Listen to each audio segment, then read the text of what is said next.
Video എടുക്കണ്ട. മെക്ടൂൾസിന്റെ പുതിയൊരു വീഡിയോയിലേക്ക് എല്ലാവർക്കും സ്വാഗതം. ഇന്ന് വന്നിട്ടുള്ളൊരു 11 ഡിമോളിഷൻ ഹാമറാണ്. ഇത് വർക്ക് ചെയ്യാത്തൊരു പ്രശ്നമാണ്. എന്താന്നുള്ളത് നമുക്ക് നോക്കാം. ഇപ്പോൾ ബാക്ക് സൈഡ് ഒന്ന് അയച്ചു നോക്കാം. എന്താ കംപ്ലൈന്റ് ചെക്ക് ചെയ്യാൻ ഫസ്റ്റ് കാർബൺ സൈഡ് നോക്കണം, ഏത് മെഷീനായാലും. അപ്പോൾ ഇതിന്റെ കാർബൺ സൈഡ് ഇതിന്റെ ബാക്കിലായിരുന്നു, ഈ ടോപ്പ്. ഇതിന്റെ കംപ്ലൈന്റ് ഇതാ നേരെ കാണുന്നുണ്ട്. ഇതിന് ഈ ബെയറിങ്, ആർമേച്ചറിന്റെ ബെയറിങ് പോയിട്ടുണ്ട്. അതുകൊണ്ട് തന്നെ കാർബൺ എന്തെങ്കിലും സംഭവിച്ചണമെന്ന് അറിയില്ല. നമുക്ക് ഏതായാലും ഈ ടോപ്പ് ഒന്ന് അയച്ചു നോക്കാം, എന്താണ് കാർബണിൻ്റെ ഒക്കെ അവസ്ഥ എന്നുള്ളത്.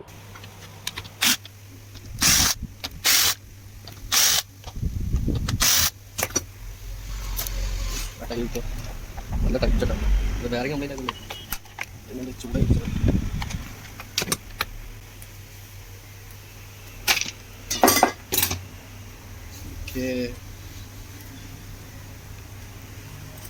അപ്പോൾ ആർമേച്ചർ എങ്ങനെ അയക്കാന്നുള്ളത്, 11ൻ്റെ ആർമേച്ചറും ഫീൽഡ് കോയിലും എങ്ങനെ മാറ്റാന്നുള്ളതൊരു ആൾ ചോദിച്ചിരുന്നു കമൻറ്റിലൂടെ. അപ്പോൾ അതിന് പിന്നീട് ഒരിക്കൽ കാണിച്ചു തരാം. ഇപ്പോൾ ഏകദേശം ആർമേച്ചർ എങ്ങനെ അയക്കാന്നുള്ളത് പുള്ളിക്ക് ഇത് കണ്ടാൽ മനസ്സിലാവും. ഫീൽഡ് കോയിലും സിമ്പിളാണ്, ഞാൻ വേണമെങ്കിൽ ജസ്റ്റ് കാണിച്ചു തരാം. ഇതിന് മാറേണ്ട ആവശ്യമില്ല, പക്ഷെ നിങ്ങൾക്ക് വേണ്ടി ഞാൻ ജസ്റ്റ് എങ്ങനെ കാണിച്ചു തരാം. കാർബണ് അയക്കാം.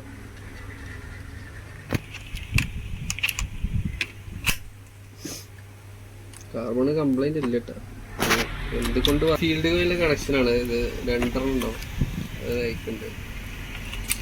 ഇപ്പോൾ വർക്ക് ചെയ്യാത്ത കേട് കാർബണ് കംപ്ലൈന്റ് ഇല്ല കണ്ടിട്ട്. എന്തുകൊണ്ട് വർക്ക് ചെയ്യണില്ല എന്നുള്ളത് നമുക്ക് ബാരിങ് മാറ്റി സെറ്റ് ചെയ്തിട്ട് നമുക്ക് ഇത് ചെക്ക് ചെയ്യാം. നിങ്ങൾ ആർമേച്ചർ മാറുമ്പോൾ, ഞാൻ ഇപ്പോൾ കമൻ്റ് ഇട്ട പുള്ളിക്ക് വേണ്ടിയിട്ടാണ്, ആർമേച്ചർ മാറുമ്പോൾ ആർമേച്ചറിന് ഈ കാർബൺ ഹോൾഡറിൻ്റെ ഈ സ്ക്രൂ അയക്കുക, എന്നിട്ട് ഈ ഹോൾഡറിൻ്റെ പൊക്കുക, രണ്ട് സൈഡ് അതുപോലെ ചെയ്യാം. അപ്പോൾ ഈ ഹോൾഡറിൻ്റെ ഈ സെറ്റ് ഇതിൽ കൂടെ എടുക്കാൻ കിട്ടും. അങ്ങനെ ആർമേച്ചർ പുതിയതിമക്ക് ഇത് മാറ്റിയിടാം. പിന്നെ ഈ ബെയറിങ്ങും അതിൻ്റെ ഈ ബെയറിങ് ഹോൾഡറും ഉണ്ടാവും. ഇതും നമ്മളൊരു പുള്ളർ ഉപയോഗിച്ച് അയച്ചതിന് ശേഷം പുതിയത് അങ്ങനെ തന്നെ ഇടാം. അങ്ങനെ പുതിയ ആർമേച്ചർ മാറ്റുന്നത്. ഫീൽഡ് കോയിൽ എങ്ങനെ എടുക്കുക വെച്ചാൽ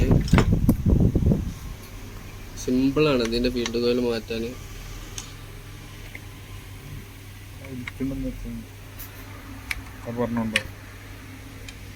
നേരെ വലിച്ചാൽ മതി, ഇത്രേ ഉള്ളൂ. നേരെ വലിച്ചിട്ട് എടുക്കുക. രണ്ട് വയർ ഉള്ളിലോട്ട് പോകും, രണ്ട് വയർ കാർബൺ നോക്കും. ഇത് അതിൻ്റെ സൈസ് കറക്റ്റ് ക്ലിപ്പുള്ള ടൈപ്പ് ചെറിയ രണ്ട് വയറുണ്ടാവും, രണ്ട് കാർബണിലൊക്കെ, രണ്ട് വയറുള്ളിലൊക്കെ. ഇത് കമൻ്റ് ഇട്ട പുള്ളിക്ക് വേണ്ടിയിട്ടാട്ടോ. അത് ബാക്കിയുള്ളവർക്ക് ഞാനിത് ഇതിൻ്റെ കണ്ടിന്യൂ ചെയ്യാൻ ബാക്കി പറഞ്ഞുതരാം. ഇതിൻ്റെ ബാരിങ് പോയത് നമുക്ക് ഇനി എങ്ങനെ മാറ്റാൻ നോക്കാം. അപ്പോൾ ഇത് അയക്കണം. ആദ്യം ഈ സർക്കിളിപ്പോൾ അയക്കാം. എന്നിട്ട് അവിടെ സെറ്റ് ചെയ്യാൻ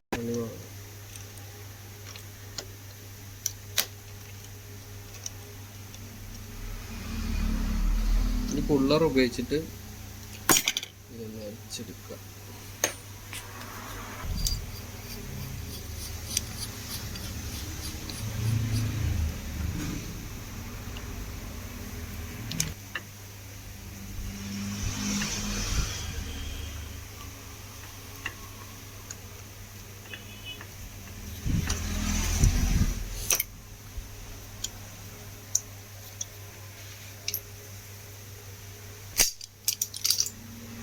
ബെയറിങ്ങിൻ്റെ ഔട്ടർ ലൈൻ ഇതിനുള്ളിൽ ജാമായി നിന്നിട്ടുണ്ട്. അപ്പോൾ അത് അയക്കണം. അതിന് ആദ്യം ഓറിങ് ഒന്ന് അയച്ചിട്ടെടുത്തിട്ട് ഒന്ന് തട്ടി കൊടുത്താൽ മതി.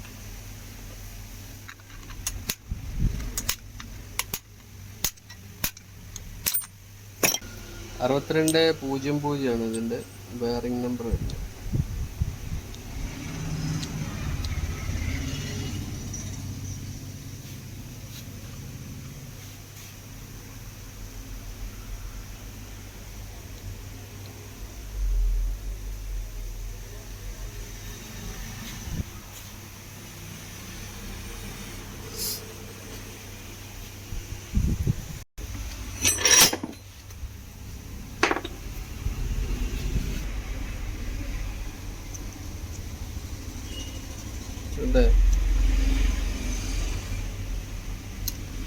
ഇവിടെ ക്ലിപ്പ് ഇട്ട്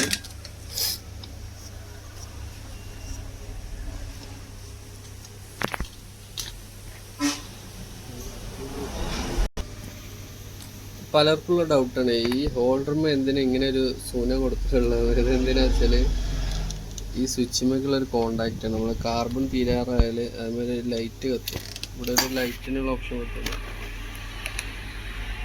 അപ്പോൾ ഇൻഡിക്കേഷന് കത്താൻ വേണ്ടിയിട്ടാണ്. ഇത് നേരെ പോണത് ഈ കാർബൺ ഹോൾഡർമേക്കാണ്. അപ്പോൾ അത് കഴിഞ്ഞാൽ അതിൻ്റെ കോണ്ടാക്റ്റ് ഇല്ലാന്നുണ്ടെങ്കിൽ അവർ എന്താവും, ഈ ലൈറ്റ് തെളിയും. അപ്പോൾ കാർബൺ കഴിഞ്ഞെന്ന് മനസ്സിലാക്കാൻ പറ്റും. കാർബൺ കഴിയാനാവുമ്പോൾ തന്നെ ഇൻഡിക്കേഷൻ കാണിക്കുന്നില്ല.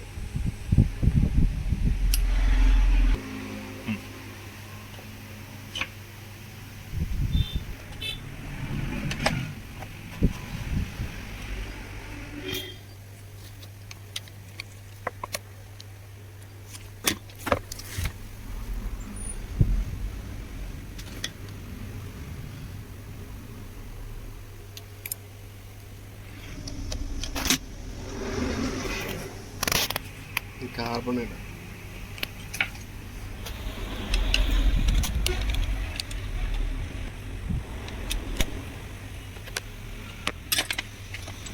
നൂലുണ്ടോ?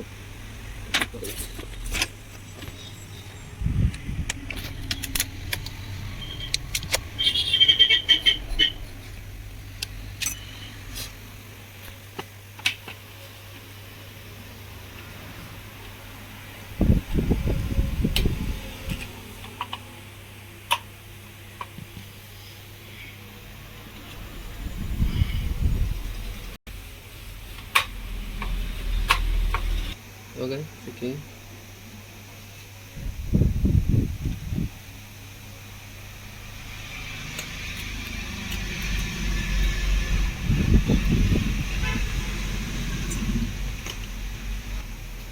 ബെയറിംഗ് നമ്മൾ സെറ്റ് ആക്കി. അപ്പോൾ ഇത് വർക്ക് ചെയ്യുന്നില്ല. പക്ഷെ കാർബണിൻ്റെ പ്രശ്നമല്ല. അപ്പോൾ എന്തുകൊണ്ട് വർക്ക് ചെയ്യണമെന്നില്ല എന്നുള്ളത് ചെക്ക് ചെയ്തു. അപ്പോൾ നമ്മൾ ഈ കണക്ഷനൊക്കെ ചെക്ക് ചെയ്ത് കാർബൺ കറക്റ്റ് തട്ടി നിൽക്കുന്നുണ്ട്. കാർബൺ റെഡിയാണ്. അപ്പോൾ നമുക്ക് സ്വിച്ചിൻ്റെ സൈഡ് ഒന്ന് അയച്ചു നോക്കാം. അപ്പോൾ കണക്ഷൻ സൈഡൊക്കെ നമ്മളെല്ലാം ചെക്ക് ചെയ്തു. അപ്പോൾ അതെല്ലാം പെർഫെക്ഷനാണ്. അപ്പോൾ വർക്കിങ്ങിന് ഈ ഇതാണ്, ഈ നോബ് കറക്റ്റ് സ്വിച്ച് അമർന്നില്ല. ഈ നോബ് നീക്കുമ്പോൾ അതാണ് ഇതിന് വർക്ക് ചെയ്യാത്ത പ്രശ്നം. പക്ഷെ നമ്മൾ കാർബൺ സൈഡ് അയച്ചതുകൊണ്ട് പിന്നെ ഈ ബാരിങ് പോയത് കാണാൻ പറ്റി. അപ്പോൾ ഇങ്ങനെയൊക്കെ എല്ലാതും ചെക്ക് ചെയ്യുമ്പോഴാണ് നമുക്ക് എല്ലാ കംപ്ലൈൻറ്റുകളും അറിയാൻ കഴിയുക. ഈ നോബ് മാറിയാൽ ഇതിൻ്റെ വർക്കിംഗ് പ്രശ്നം തീരും. ഈ നോബ് നമ്മൾ മാറ്റിയിട്ടുണ്ട്.